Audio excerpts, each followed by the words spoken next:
midst of a huge transformation where peers, communities, and workplaces are all really melding into one.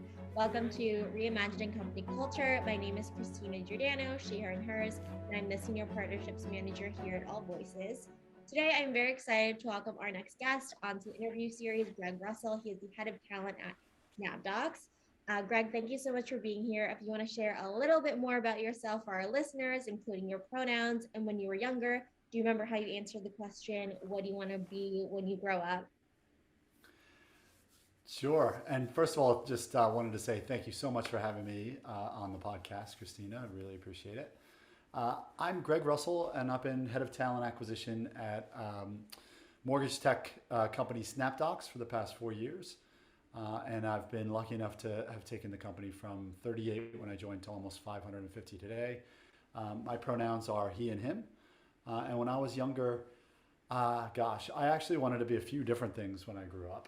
In fact, as a kid, I kind of imagined myself having several different lives and careers somehow. I think I was curious what it would be like to be everything. I would look at anybody, a policeman, a fireman, a baker, a construction worker, and I would kind of always like try and project myself into what it would be like to do that work, which was really interesting. So. But I did have two kind of main goals. When I was really young, say under 10, I absolutely knew I was going to be a professional football player and a doctor, of course, because those go so well together. Yeah. And then starting around age 12 or 13, I really wanted to be a writer. And I wanted to write novels. And I still would love to write novels, actually. Absolutely. I would read it for sure. I mean, it sounds like you're interested in a bunch of different things, which is awesome. But there's a common kind of through line in helping people, which I'm sure you do on a day-to-day basis. And when we were talking earlier, something that you're passionate about is storytelling. So what's your story, Greg? My story. So, as I've gotten older, I've come to realize that my story is really kind of a long novel, or maybe it's even a trilogy, right? So I look back and I feel like I've had several stories of my life. There was the story of my wild youth, playing rugby, bartending, generally just kind of having fun and not too worried about anything that resembled a career. Um, and that transitioned into this kind of second book where I stumbled into recruiting and started the long, slow process of settling down a little bit and building that career. And now I feel like I'm on that third book where I've lost all that wildness and I've really been focused on two things over the last few years. One is my family, and two is honing my craft as a talent leader. And so the whole thing's been wonderful, everything, I think. But in particular, this current book is really, really enjoyable. So, it's, I guess, a way of saying I love my life. I mean, that's a great way to put it, loving your life and in being super intentional about what you are putting your energy into, your two big rocks as you shared.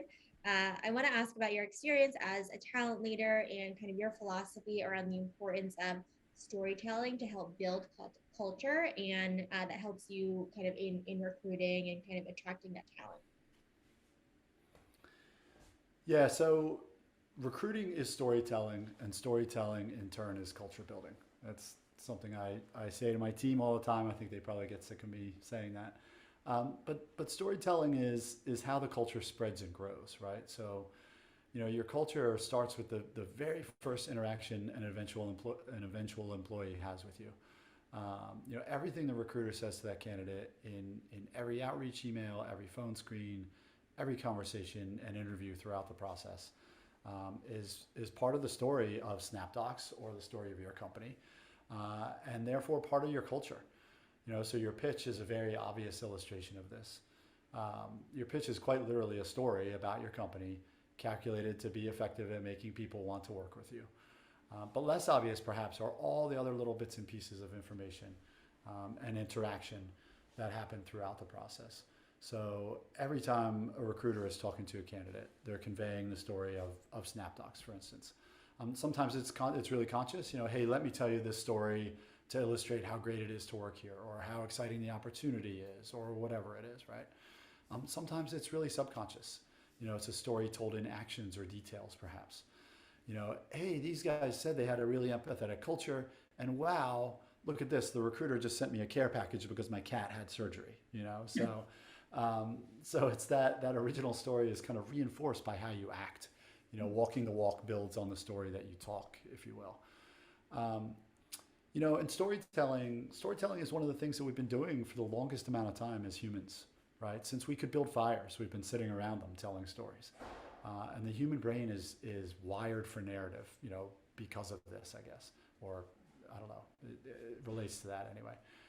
And so that's why we don't use bullet points in our job ads at Snapdocs, for instance. We really try to tell the story of the role, and we do that in a narrative format. And then storytelling creates this really powerful cultural flywheel. So, our recruiters are well drilled in their pitch. They build their own, unique to them. After all, be authentic is one of our operating principles. So we want them to be authentic when they're pitching. But they're asked to practice that pitch publicly, frequently during their onboarding. And our strong culture is always a part of that story that they tell. So from the very first conversation, the candidate is hearing about this strong culture, and they hear about it over and over during the process, in stories from recruiters, from interviewers, by talking to anyone that they know who has ever worked here, by looking at Comparably or Glassdoor, right? And then they go through an interview that's dedicated to exploring alignment to our operating principles. So they see us living that story, the story that our culture is important, and that we take our principles seriously. So now that story they've been told isn't just a story, they see it coming to life because they're doing this interview. And so now they start telling the story of our culture. They're telling people about how great our culture is, how seriously we take it. And for the folks we hire, they walk in the door just having experienced this story. And they're all gung-ho, and the story gets further reinforced by the great onboarding process we run and the attention we give to culture and our principles during that period. So now they're ducks. That's what we call ourselves, ducks. And they're telling the story, both internally and externally. And this is true not just for candidates or new hires, but also for folks who have been with us for a while, right? So our employees see how seriously we take our principles. We have that interview where the candidate can be vetoed just on our principles, right? And we talk about that sometimes, internally. It's, again, another form of storytelling. So, hey, what happened to that candidate for X role? Oh, they didn't make it. They didn't make it on the principals interview. Oh, wow, right? And so then that kind of gets around, and that story about how seriously we take this stuff just grows and grows. And so it's really storytelling itself that kind of perpetuates the culture, I think. I like how you mentioned that storytelling really impacts the flywheel effect of culture as well. And it doesn't just start when somebody starts their first day at the organization. It really starts that first interaction with the company when they hear your name for the first time, and then it doesn't stop when they sign their offer or it's their first day. You have to continually be consistent in telling and also walking the walk, as you were talking about. So a lot of people have made changes in the past 3 years of their candidate experience, also employee engagement. But I want to ask specifically, how have you iterated your candidate experience at Snapdocs over the past 3 years, especially as we move to a more remote friendly or remote first world? I hope this doesn't come across as flippant or cocky or anything, but the truth is that we haven't really made any major changes to our candidate experience. We had built an amazing experience prior to going fully remote, and it turned out to not really be based on in-person interactions, right? Which was a little surprising, I think, to us. So that was an interesting learning, right? It was, the experience was and continues to be really just based on communication and relationship. And those things are just as possible in a remote environment as they are in a face-to-face one, right? So I'm sure we flexed our process and experience a bit to fit this new remote reality. But any of those flexes have just been, to go further in the direction of openness and transparency, empathy and authenticity, which were already the foundations for us. So it's not like it's been some big giant iteration. Our mantra has always been that every candidate should leave every single interaction with Snapdocs either more excited about working here or to selecting themselves out of the process if they're realizing that this just isn't the place for them, right?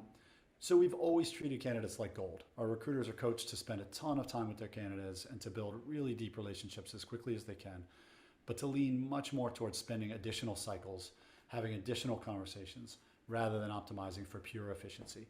So for instance, we've got a couple rules around this. One is that everyone gets rejected. Sometimes I think this sounds kind of simplistic and dumb, right? And certainly not everyone gets rejected. Some people actually get the job after all. But what this means is that every single candidate hears back from us. And we have a whole set of rules about how that happens. So applicants who have never spoken to, they can get a form email rejection, right? That's fine. But those folks who have spoken to a recruiter, they get a personalized email.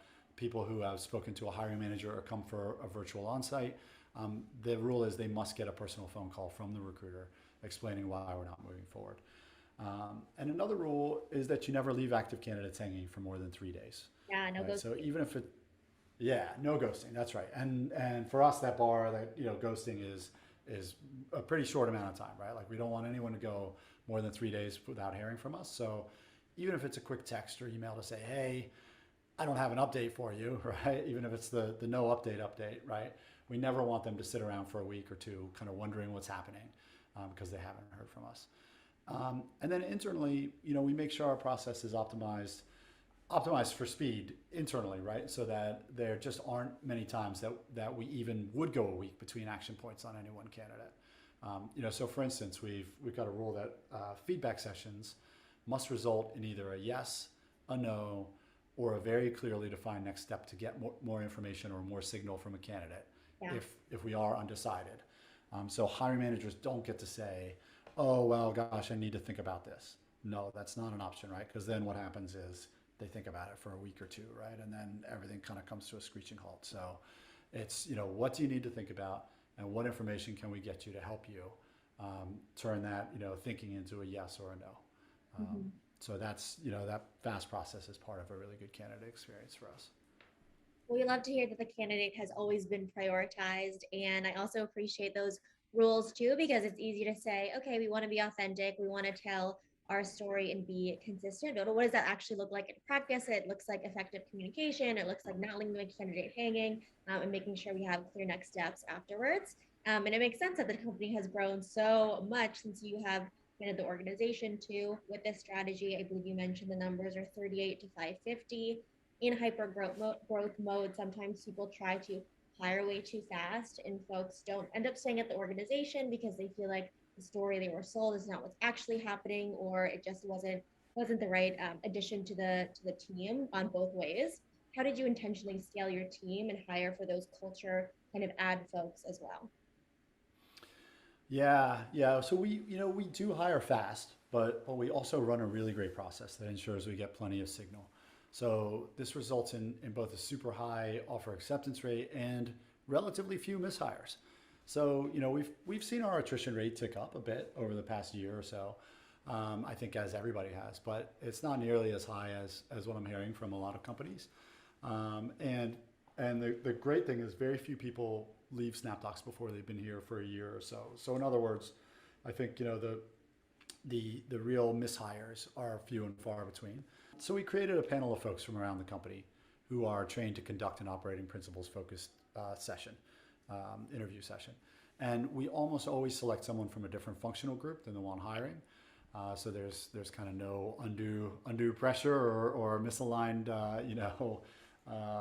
misaligned expectations there. But their job is only to test for alignment and affinity to the concepts that are our operating principles. They're not there to figure out whether this person can do the job or not, right? It's all about the operating principles.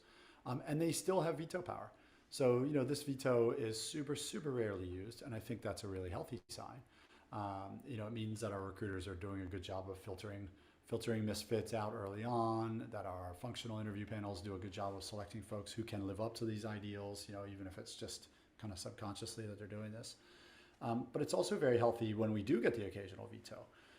It keeps us all honest, and it sends such a strong signal internally as to how we truly live our principles and how important our culture is to us. And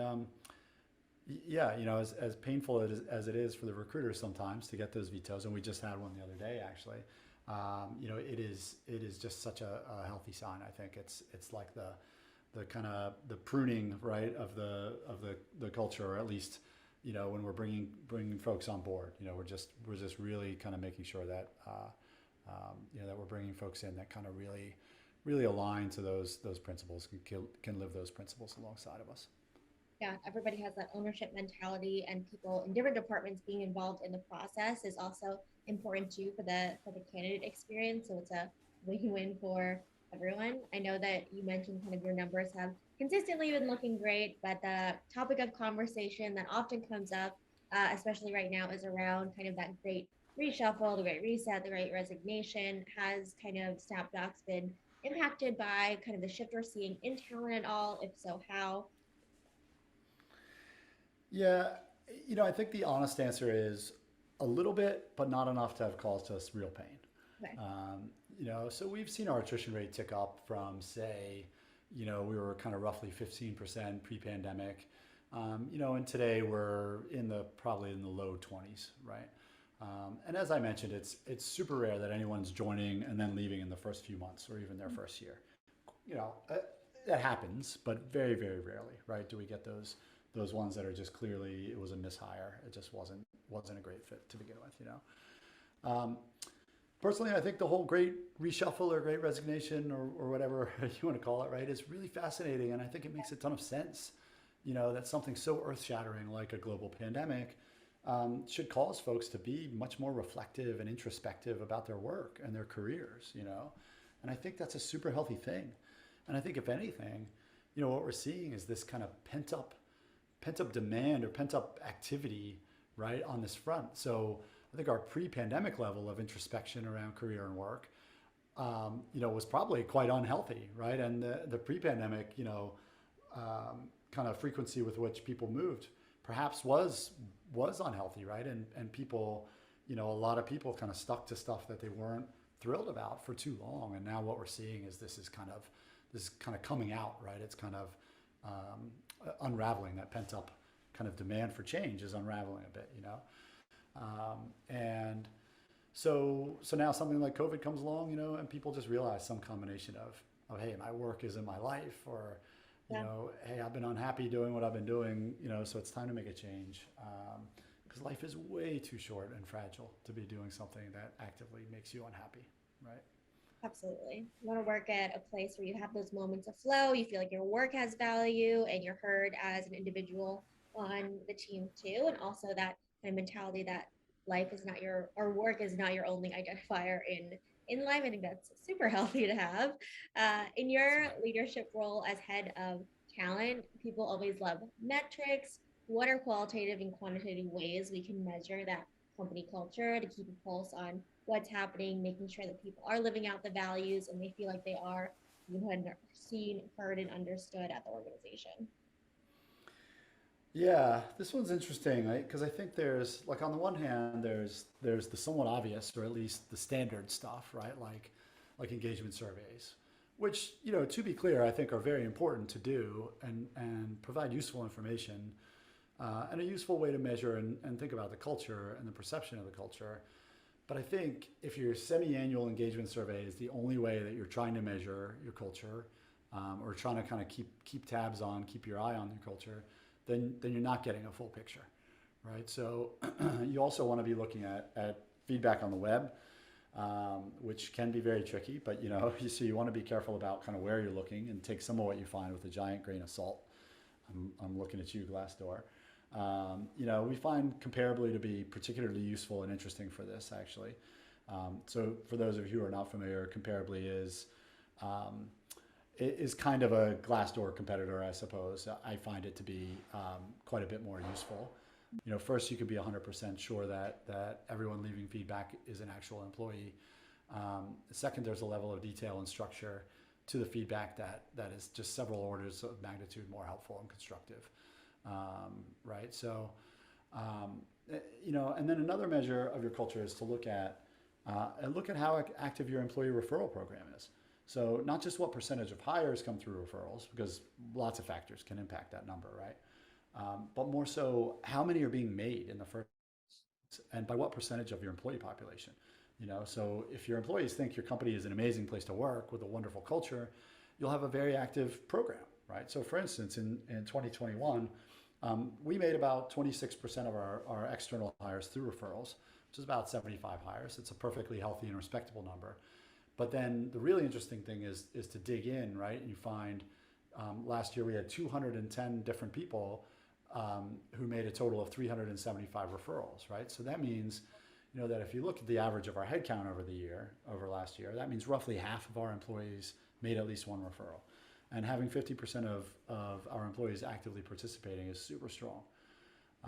And then the last thing I like to look at, but which is admittedly kind of the trickiest or most subjective to judge, is the level of engagement that I see from employees. So are people asking good and engaged questions at all hands and team meetings? What's the quality of the feedback I see around the company? In other words, are we getting thoughtful feedback on our kudos, Slack channel relates to our operating principles, or is it Mary did a great job, I like Mary, right? Like, how often are people pinging me to tell me about how great it is here, or even to ask me questions that that are perhaps a bit more critical, right? You're looking for signs that people are really engaged, right? And what's the enthusiasm level when people do talk about Snapdocs? What's the activity level around company social media posts, both job related or more generally? Are 40 people reposting that job we shared on LinkedIn, or is it crickets? So again, that stuff's a lot more subjective, but it's just kind of like a pulse, right? Just keeping your finger on the pulse, I think. Yeah, absolutely. I mean, it sounds like there are multiple different ways that you want to get that feedback, make sure that you are hearing and actively listening to all the different channels that, employees are able That's right. to kind of give that feedback as well. Some people might be comfortable giving feedback in a company all hands, others on their one-on-ones, and others in the kind of the places that you mentioned too.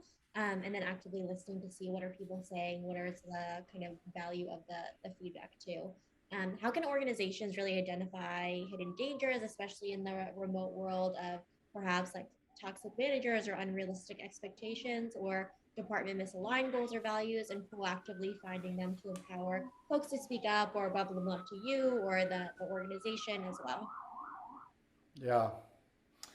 Yeah, this is a great question. I think I think the really big key here is to have the kind of culture where stuff like this doesn't stay hidden. So you want to, almost have to, in my opinion, create an open and transparent communications culture so that this stuff gets surfaced rather than festering. Our director of talent ops on my team likes to talk about sunlight being the best disinfectant, right? There's that old saying. And he's most often talking about this in the context of sharing metrics and numbers, but it's also a really good way to think about the culture and the way we communicate more broadly.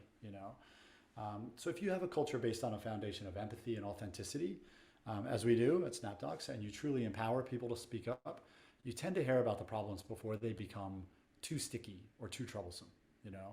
So everyone starts from a place of empathy and from a place of assuming positive intent on the part of the receiver, right? And this starts with some modeling, by the leadership team. If people see your leadership team sharing everything, the good, the bad, the ugly, they'll feel not only more comfortable, but almost obligated to do the same. And then when people do bring something tough and constructive to us, we assume that they're coming from a good place. Of course they are. They're bringing us something critical because they want to help, right? And so it reinforces the notion that, hey, this is just how we operate. And so when I think about toxic managers, for instance, I can think of only one or maybe two individuals who have fit that description over the last 4 years at Snapdocs. And we've done a really good job of avoiding hiring them in the first place. But on the couple of occasions that they've slipped through, we've been able to identify the toxicity pretty quickly because people have not been afraid to kind of bring it to us, and we've taken swift and decisive action to cut them out of the organization. I think that's the other key, right, with stuff like this. Not only do you need to empower your people to speak up and shine that sunlight on a situation, but then when they do, it's just super, super important that you take it seriously and take action to show that you hear them and take that feedback seriously, right? Yeah, and likewise with misaligned goals, as soon as you hear someone saying, I don't think we're all on the same page here, it's just so important to take the time to get everyone in a room, quote unquote, these days, right? Together to get that alignment. And excuse me. And that doesn't, sometimes people think, oh, that's going to slow us down, but that doesn't have to slow you down. Mm-hmm. I'd argue that taking an hour early on in a project or a body of work to make sure you have alignment is going to save you tons of time in the long run, right? Yeah. So, yeah, and then with misaligned values, right? So that's the most serious of the examples that you asked about, I think. but all the same rules apply. So it's a real testament, I think, to the strength of our culture at Snapdocs. So we've only had, 2 occasions that I can think of in the past 4 years where folks have come to us on the leadership team and challenged us on a decision that seemed to be out of line with our principles. And I always say that's the way, that our principles get used that I'm most proud of. And I'm obviously proud of the fact that it's only been a couple times in 4 years. But there's amazing strength in a culture that's so authentic and empathetic, that people feel able to challenge and speak truth to power, and then when you listen to those critiques or questions and openly and honestly address them, you again kind of create this amazing flywheel effect where even the questioning of a decision becomes an affirmation and strengthens the culture, right? It becomes a story that you can tell, right? Rather than detracting or punching a hole in it, So this is when your values or principles start working autonomously, right? That flywheel just kind of takes over, take on a life of their own, and truly start acting as the operating system that they're meant to be. Yeah, no, absolutely. I want to kind of touch on that modeling that you mentioned because I think that's so important from a leadership level, especially at a manager level. You might not be talking to the CEO every day or, Greg every day, but you are talking to your manager a lot. How have you seen the roles of managers really change, and how should we be measuring the effectiveness of people managers, especially when you have kind of company values around empathy and authenticity? How do you kind of think about measuring leaders' effectiveness? Yeah, so I would argue that the role of managers or what it means to be a really good manager hasn't really changed much over time, and that includes even the past couple of years. I think what the past 2 years in particular has shown is just how important the role of managers is, and how important it is to have strong ones. And I think it's been a giant reminder that we're all people, right? We're all human beings, and as such, we all have our stuff, and it's not enough to say, well, I'm just going to manage the work output of my people, and I don't really need to know about them outside of the work context. Last 2 years has been a giant glaring spotlight on the fact that we all bring our whole selves to work, whether we like it or not, whether we're even aware of it or not, right? And so I think by saying this, I'm not saying in any way that you need to manage someone's personal life, right, or that you need to dig into all the minute details. Some people don't want to share much, and that's totally fine, right? But what you do need to do is realize that everyone has all that personal stuff, right? Challenges, priorities, fulfillment outside of work, and that they bring all of that with them in one way or another. All the kids and pets we've seen on Zoom the past 24 months is probably the best, most visible illustration of this. This time has been a giant reminder that we all have other stuff going on in our lives, and it's okay. And that there's an incredible amount of space and ability for folks to deal with all kinds of challenging personal things and still be super productive or even great at their jobs, right? And the truth is that this has always been the case, right? I mean, maybe the challenge is not always as acute as, okay, how do I run distance learning for my kids while trying to share a bedroom office with my partner, in my 800 square foot apartment, in the city or whatever, right? But back in the days when we would all troop to the office together every day, many of us had these big challenges in the background. It just wasn't as obvious, right? The difference now is that they're right there for everyone to see, and we now, and we know that our personal and work lives are much more intermingled, throughout the day. We work and parent simultaneously instead of go to the office, work for 8 hours, come home and parent for 8 hours, So I think, the lesson I think is treat your people like adults, give them the autonomy to get their work done, and the trust that they'll give it their best, and also check on your people, ask them how they're doing, how they're coping, remind them to take care of themselves, remind them that it's okay if they need to bounce their toddler on their knee during your one-on-one with them, remind them to go outside and get some fresh air and look at some trees once in a while, Yeah. So I think the best managers today, make their people feel supported, not just at work, but as whole people, right? And this is how you set them up for success. How do you measure this? This was another part of your question. Look, I think I'm not sure there's any magic bullets to that. I think there's a couple things. One is looking at, again, going back to your engagement surveys, looking at what people are saying at review time. Certainly if you're running a good review process and there's that 360 element and you're getting the feedback from the folks, the direct reports of your direct reports, right? I think that's super valuable. And then look at retention and engagement of those teams. Do you have a manager who's losing everybody on their team after 10 or 14 months? Okay, well, why, right? Dig into that and understand why are they leaving so much earlier than that other manager who seems to keep everybody, on their team for 3, 4, 5 years. What's the difference there? That'd be my advice. Yeah, I think one of the kind of major shifts we saw was people have full lives inside and outside of work, but we're making more space to talk about it and kind of destigmatize all of the different roles and that we play in our lives as well. You mentioned working parents, caretakers, really talking about that at work as well. And I want to kind of touch on that point too of just checking in on folks, asking for their feedback, what's going on, and really actually listening and waiting for their response. I'm sure that many folks have had feedback about kind of different processes changing or, new folks joining and having questions around different initiatives. Can you share an example of how employee feedback has informed or inspired a change in either a policy, strategy, or initiative at Snapdocs recently? Sure, yeah. Um, if you rewind to kind of late spring, early summer of 2020, Snapdocs was 110, 120 person company. We just hired our first HR business partner, and we had not done a ton of active work on DEI, to be honest, at that point. We had undertaken a couple of diversity recruiting initiatives for specific departments, but we hadn't done much else. And certainly we weren't talking about DEI as a company. Uh, and then came the social unrest of that summer, following some horrific murders of innocent black folks, right, by police. All of a sudden, we were talking about DEI as a company, and this was driven very much by the grassroots, right? So employees asking questions, at all hands and other forums. They wanted to know, where do we stand? What are we doing to ensure we have a diverse organization? What are we doing to ensure we have an equitable and inclusive organization? And it's not that these questions and this feedback calls us to do work we otherwise wouldn't have. DEI was certainly on our minds when we hired our first couple of HR business partners.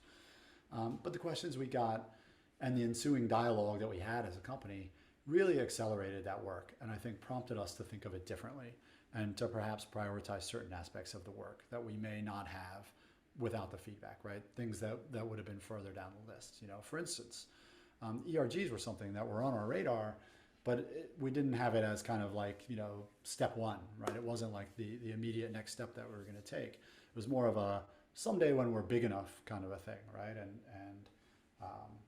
We at that point didn't have an HR leader, a people leader, right? I was kind of running that group, and so we just kind of didn't know, right? We didn't know what we didn't know, I think, and I think that quickly changed during this period, and because of the dialogue that we were having, it became super clear to us that it was really important to have a safe space for employees to work through, what was happening in the world. And again, going back to what I mentioned previously about people bringing their whole selves to work, whether you realize it or not, right? This was a really visceral illustration, right? Black folks, other people of color, those who were allies to those groups, anyone who was affected by what they saw on the news and online every single day during that time, they weren't going to just park all that at the office door. First of all, there was no office door anymore, right? And so maybe, whereas in the past, you could try to come to the office and bury yourself in work and not doom scroll on Twitter all day because you're sitting in an open plan office and you don't want people to see you doing that, right? That wasn't even an option anymore. We're all at home, and so it's just everything's just kind of bleeding together. The outside world, everything's just all, outside world, your internal world of parenting and home life and whatever that is, your work world, it's all kind of together, and I know it's just so much easier, I think, and more natural to just more actively follow what's going on in the world in that environment, right? I know I spent hours every day doom scrolling on Twitter and just being so upset about what I saw happening in the world. And so this really drastically accelerated our timeline for creating our ERG program. It's kind of like that became kind of the next step that we took, the first step that we took on the DEI journey, and it's been great. We've got an amazing ERG program, very robust. We've got I think 6 company-sponsored ERGs. Right. The leaders for those groups all get compensated. We've got budgets for those groups. There's a senior leader attached to each of those. I was senior leadership sponsor for AfroDucks for the first year, which is our Black and African American ERG at Snapdocs. So it's been a wonderful program. That's awesome. I love employee resource groups. I think so important to building community at an organization. Also a great way to raise your hand and kind of be just like an outlet for companies as well. And speaking of which, it's February 2022. How is Snapdocs honoring and celebrating Black History Month this year? Knowing that it's Black History Month in the United States, I think it's October in the UK. We should be empowering and listening to Black employees 365 days a year, but always like to ask. Yeah, so our Black and African American ERG, which I mentioned, AfroDucks, is putting on a bunch of great programming for the month, including a Black History Trivia Night. We're a pretty big trivia playing company. We have a regular trivia night, and the Black History Edition has become an annual event. This is through Black Trivia Network, I think, is the name of the company that runs it for us. A little shout out. And then one other standout event that they're running is a virtual Black History tour. So we've signed up with Unexpected Tours is the name of that company, to take us on a tour of 2 historic Black meccas. So the Sweet Auburn neighborhood of Atlanta and the Shaw neighborhood of Washington, D.C. Again, obviously virtual in this current world. But those are 2 of the headline events or the 2 headline events that AfroDucks is running. But they're planning a few smaller events, and they're driving a ton of great Black history content into our all company Slack feed all month. Like pretty much every day, there's cool and interesting stuff popping up. That's great. We love to hear it. Sounds like some really intentional and great programming to get everybody at the company involved too. Speaking of which, we know that a lot of folks have looked at their systems, thrown away business as usual, and redesigned to be more equitable. Can you give an example of how you've done that at Snapdocs? Yeah, so 2 examples spring to mind actually, and those are performance reviews and parental leave. So it used to be that we had this really complex scoring system for performance reviews. Managers rated their people on 1 to 3 across 4 different dynamics, and so we ended up with this score of up to 12, a 12-point system, and then comp adjustments were mapped to this 12-point rubric. So you ended up with like 8 different levels of adjustment. And we've changed that in the past year or so that managers now rate everyone on a 3-point scale, and there's just 1 level of adjustment. So if you're performing, in other words, if you get a 2 or a 3, then you get the same bump as everyone else. And so this is much more equitable, as it just takes a lot of the gray area out of the process, right? There's so much less room for subjectivity now, so much less room for any bias that could creep in. And it was really hard to adjudicate, for instance, before, and say, hey, you scored this person a 6 out of 12, and really they should be a 9, right? Now it's just, and that rating costs them money, right? But now there's none of that. It's just performing, not performing, right? And everybody gets the same bump. So it's much more equitable. For parental leave, we used to have 2 tiers. So the birthing parent got 4 weeks more time off than a non-birthing parent. I think 4 years ago when I started, it was like 8 weeks and 4 weeks or something, or maybe it was 10 and 6. I can't remember.